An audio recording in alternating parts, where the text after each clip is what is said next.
विशाल की नौकरी लगने से अब जाकर कहीं ये घर ठीक से चल रहा था तो तुम आ गई सब बिगाड़ने। मैंने जन्म दिया है उसे, कोई ऐरी गैरी नहीं हूँ मैं।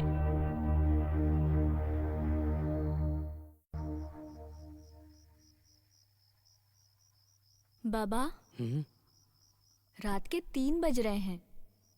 आप अंदर जाके सो जाइए अब, नहीं तो इस तरह तो आपकी तबीयत खराब हो जाएगी।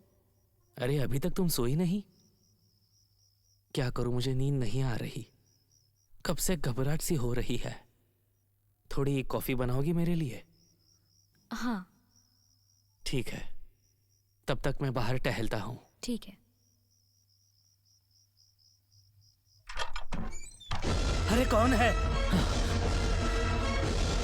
विशाल, विशाल, विशाल, विशाल, छूना मत मुझे, छूना मत मुझे, विशाल, मुझे छूना नहीं। विशाल, आप विशाल, इतने दिन से तुम कहाँ थे बेटा? मुझे छूना नहीं। अरे पर मुझे कोई हाथ नहीं लगाएगा। क्या हो गया है तुम्हें? मुझे कोई हाथ नहीं अजय, लगाएगा। ये क्या हाल हो गया है इसका? ये ऐसे कैसे हो गया? किसने किया? मुझे हाथ नहीं ये लगाओ। सब किसने किया बेटा? किसने किया, कैसे किया, क्यों किया, ये सब जरूरी नहीं है। मैं यहाँ तक पहुँचा हूँ, यही नसीब समझो। मैं स्टूडियो जा रहा हूँ। माता रानी की मन्नत पूरी होने तक मैं स्टूडियो में ही रहूंगा। मुझे कोई भी डिस्टर्ब नहीं करेगा। विशाल, विशाल, कोई डिस्टर्ब नहीं करेगा। विशाल, विशाल, ये क्या हो गया इसको? कैसा पगला सा हो गया है? उसे संभालिए ना। दिशा बेटा, तू ही कुछ कर, उसे संभाल, उसे रोकिए, रोकिए उसे। ये क्या हाल हो गया है विशाल का?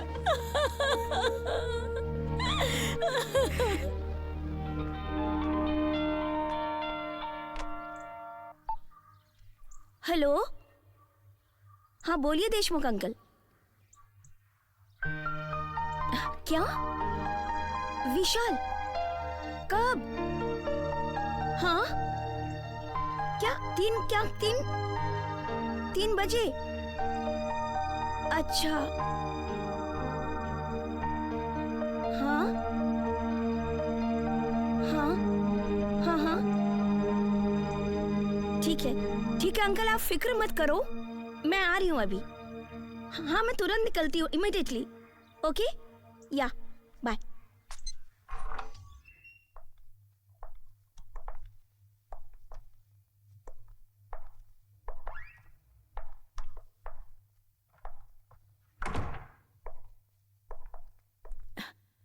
विशाल,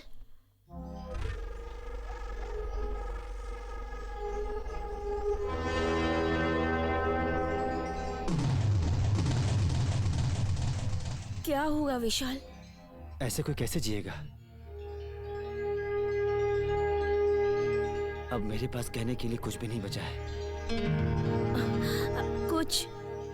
कुछ गलत हुआ क्या? बताओ, ऐसा कोई बात है जो बताना नहीं चाहते हो तुम हमें? ऐसे कोई सरफिरे जैसा रह सकता है क्या? विशाल, तुम्हारे सामने एक अच्छा मौका आया ना, ताकि पूरी दुनिया में तुम अपना नाम कमा सको, तो फिर इस मौके का फायदा उठा लेना चाहिए था ना विशाल। विशाल देशमुख का फोटोग्राफी नहीं कर सकता। हाँ, पर घर के लिए बहुत कुछ कर सकता है, और अब तो सिर्फ वही करना है। तो फिर करो ना, कौन रोक रहा है तुम्हें? जरूर करो। पर ये सब क्या? क्यों इतने अजीब तरीके से? ये दाग, ये सारे घाव, कम से कम इसका इलाज या इसे साफ तो कर सकते हैं ना विशाल? ये सब घाव जो मेरे शरीर पे तुम्हें नजर आ रहे हैं, वो असल में देशमुख परिवार के शरीर पर लगे हैं।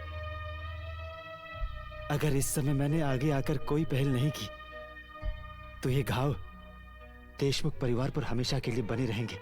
अगर ऐसी कोई बात है विशाल तो खुल के बताओ, क्या हुआ है? खुलकर कहने जैसी कोई बात है ही नहीं। अगर आप सब चाहते हो कि देशमुख परिवार रास्ते पर न आए, तो मैं जितना कहता हूं उतना सुन लो और उतना ही करो। मुझसे सवाल मत करो। मंजूर है? तुम बताओ तो, तुम जो बोलोगे वही हम करेंगे। मैं तो बताऊंगा, पर जो करना है वो आप और मैं बिल्कुल नहीं कर सकते। कर सकती है तो सिर्फ दिशा। दिशा, ये क्या बोल रहे हो तुम? माता रानी की कसम, मैं जो कुछ भी कर रहा हूँ वो अपने परिवार के लिए कर रहा हूँ, सिर्फ हमारे परिवार के लिए।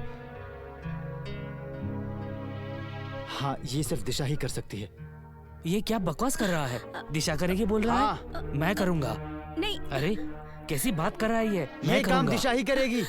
ओके अंकल, अरे, अंकल आप तू क्यों चलिए, सुन नहीं दिशा रहा करेगी। है? हाँ दिशा ही करेगी। अंकल आप आइए, आइए। हाँ आप आइए। हाँ। विशाल जिस तरह से बातें कर रहा है कुछ समझ में नहीं आ रहा है। उसकी बातों से ऐसा लगता है कि उसका मानसिक संतुलन बिगड़ गया है। मुझे तो ऐसा ही लग रहा है। अगर तू देखे तो घर की परिस्थिति, विचारों का सैलाब और इतने बड़े अंतर्राष्ट्रीय स्तर पर कुछ कर दिखाने का प्रेशर, ये भी एक बात है। इसके साथ साथ अपने परिवार और घर के लिए कुछ करना है उसे। ऐसे में शायद वो उलझ के रह जाता है। मुझे तो कुछ ऐसा ही लग रहा है। अब वो अपने घर परिवार के लिए फोटोग्राफी के जरिए कुछ कर रहा है या किसी और तरीके से कर रहा है, वो जरूरी नहीं है। जरूरी ये है कि उसका खोया हुआ आत्मविश्वास फिर से लौटाया जाए। हम एक काम करते हैं, उसे एक अच्छे साइकियाट्रिस्ट के पास ले चलते हैं और उसका ट्रीटमेंट शुरू करते हैं। वो जो बोलता है तू कर, वो जो कहता है तू मान ले यार। That will help him. एक बार उसका ट्रीटमेंट शुरू हो गया ना तो सच में सब ठीक हो जाएगा दिशा।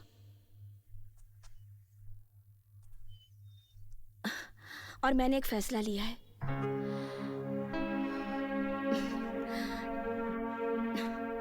देखा जाए तू मान जाएगी, इसलिए मैंने ये फैसला ले लिया है।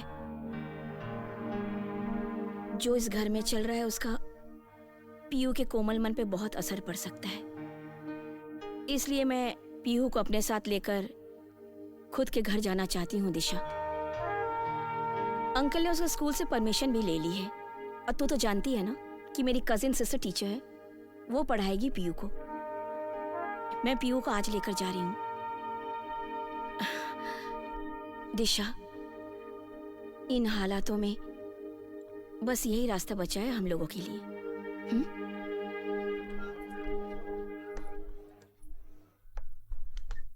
नमस्ते सर, आपने मुझे यहाँ क्यों बुलाया? एक जरूरी बात करनी थी सावंत। पर सर, जब आप शिकायत वापस लेने आए थे तब भी हम बात कर सकते थे। नहीं मतलब इस कड़ी धूप में आपकी तबीयत। पुलिस स्टेशन में कहने जैसी बात नहीं थी, वो बहुत जरूरी बात है। अच्छा ठीक है, लेकिन किस बारे में बात करनी थी? विशाल के बारे में। विशाल के बारे में? आइए ना सर, प्लीज।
अपने आप को संभालो दिशा।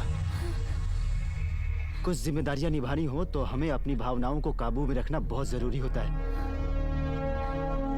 ऐसे ही कुछ जिम्मेदारियां अब तुम्हें भी निभानी है दिशा। अगर तुम्हारा साथ हो। नहीं दिशा, मेरा या पापा का अगर सपोर्ट तुम्हारे साथ रहा तो काम पूरा होने से पहले ही बिगड़ जाएगा। इसीलिए अब कुछ जिम्मेदारियां तुम्हें ही निभानी है दिशा। पूरी जिंदगी पुलिस फोर्स में देकर भी जो पापा से नहीं हो पाया, पूरी पुलिस फोर्स जो काम नहीं कर पाई, वो काम अब मैं करने जा रहा हूं,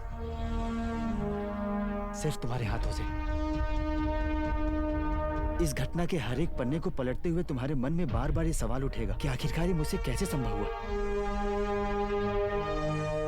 लेकिन उसके लिए भी मुझे बहुत बड़ी अग्नि परीक्षा से गुजरना पड़ा है। पर मैं तुम्हें इस तरह कैसे। बस दिशा बस, अब कोई शक मत करो, कोई सवाल मत पूछो। मैं जो कह रहा हूँ वो करो। जा, तुम्हें ये करना होगा, अपने घर के लिए करना होगा। जाओ, पर मैं जाओ, मैंने कहा।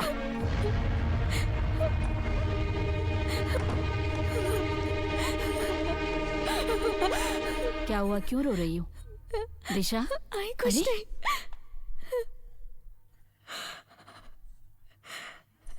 दिशा क्या हुआ बेटा, बता ना मुझे। हाँ क्या हुआ? विशाल ने कुछ कहा क्या? नहीं अरे कुछ तो बोल, वरना मुझे कैसे पता चलेगा। नहीं। हाँ पता नहीं क्या हो रहा है।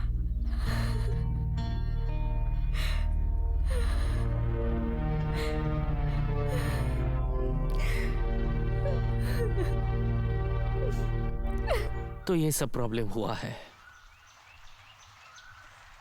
पर सर उस वक्त तो पुलिस स्टेशन में आपने बताया था कि विशाल सही सलामत वापस आया है। वापस आया है, पर अजीब शर्तें रख रहा है, कुछ भी करने को कह रहा है। सब कुछ घर के लिए कर रहा हूँ, घर के लिए कर रहा हूँ, ऐसा कह रहा है। और जो कुछ करना है वो मैं नहीं करूँगा, वो भी नहीं करेगा। करेगी तो सिर्फ दिशा करेगी, बहू ही करेगी, ऐसी जिद पकड़ के बैठा है। ये सब बातें वो मुझसे क्यों छुपा रहा है? मुझसे क्यों मुझे वो दूर रखना चाहता है? ये बात मेरी समझ में नहीं आ रही। मुझे लगता है सर आप कितने सच्चे और ईमानदार पुलिस ऑफिसर हो ये उसे अच्छे से पता है, और इसलिए शायद वो इसीलिए तो मेरे मन में शक नहीं तो मुझे यकीन हो गया है कि जाने अनजाने में उसके हाथों से एक बहुत बड़ा गुनाह हो गया है।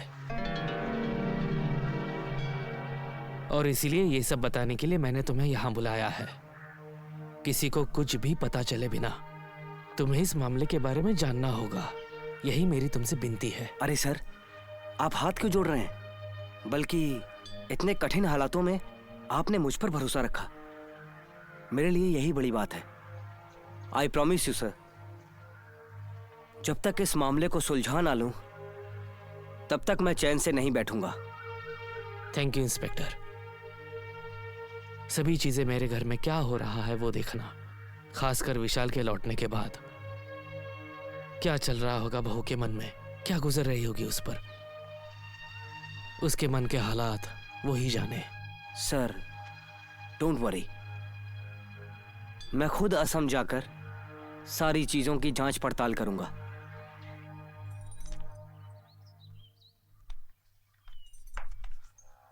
आ गए? अभी मैं एडवोकेट देवले को फोन करके आपके ही बारे में पूछने वाली थी। कहाँ रह गए थे? कहीं भी रहूंगा। काम क्या है बताओ? क्या हुआ है? अरे उस औरत से जरा बात करो आप, अलीशा से। बोली विशाल को नौकरी करवा के हम उसके साथ अन्याय कर रहे हैं, सारे परिवार के साथ अन्याय हो रहा है, उसका जिम्मेदार कौन है? जरा उससे पूछो। क्या अन्याय हो रहा है राधा?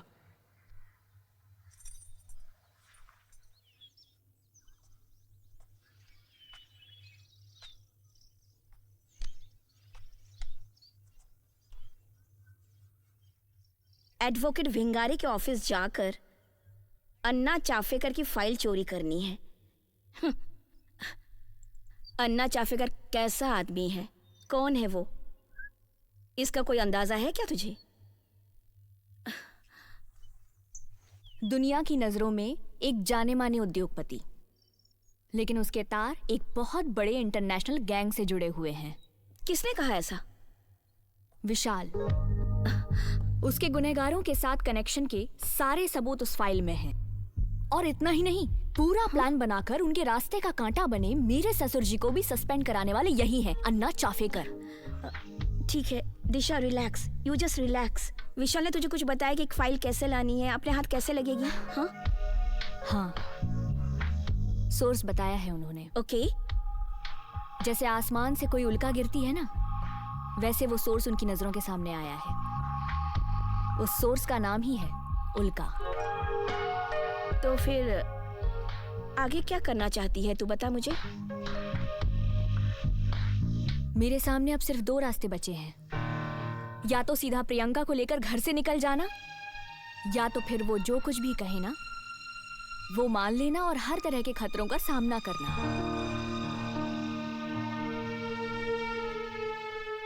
सोच रही हूँ आज साफ साफ कह दूंगी उनसे।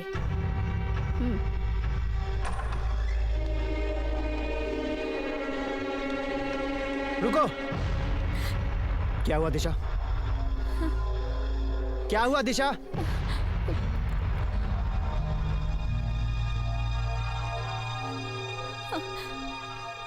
क्या हुआ दिशा? कुछ बोल क्यों नहीं रही हो तुम? मैं वो मुझे कहना था कि आप मुझ पर दया करो। ये ऐसा जानलेवा इम्तिहान मत लो मेरा। ये ऐसे भयानक काम की जिम्मेदारी मुझ पर मत डालो। वैसे ही मैं अंदर से बहुत टूट चुकी हूँ। इस नए खतरे में और मत डालिए मुझे। और ज्यादा कुछ नहीं तो अपने पीयू के बारे में तो सोचिए। ऐसे हालात में तुम्हारा कमजोर दुखियारी बनना इस घर के लिए अच्छा नहीं होगा दिशा। दिशा, कहाँ गया वो कॉलेज का आत्मविश्वास? एनसीसी कैडेट, राइफल शूटिंग में गोल्ड मेडल जीतने वाली दिशा। याद करो दिशा, हजारों लोगों के सामने नारी शक्ति पर भाषण देने वाली दिशा। आज वही आत्मविश्वास, वही शक्ति मुझे चाहिए, अपने परिवार के लिए, अपने घरौंदे के लिए। मुझे थोड़ा समय चाहिए। नहीं दिशा, समय बर्बाद करके फायदा नहीं है। जाओ दिशा, जाओ।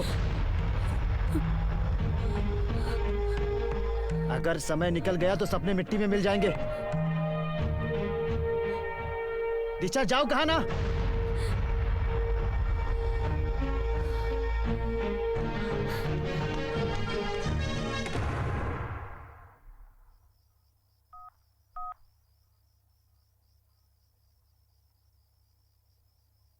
हेलो दिशा।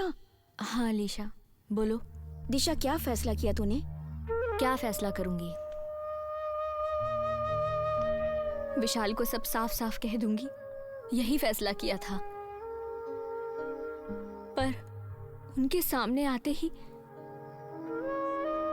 विरोध करने की हिम्मत ही नहीं हुई। दिशा, दिशा, जिंदगी मतलब इम्तिहान ही तो होती है।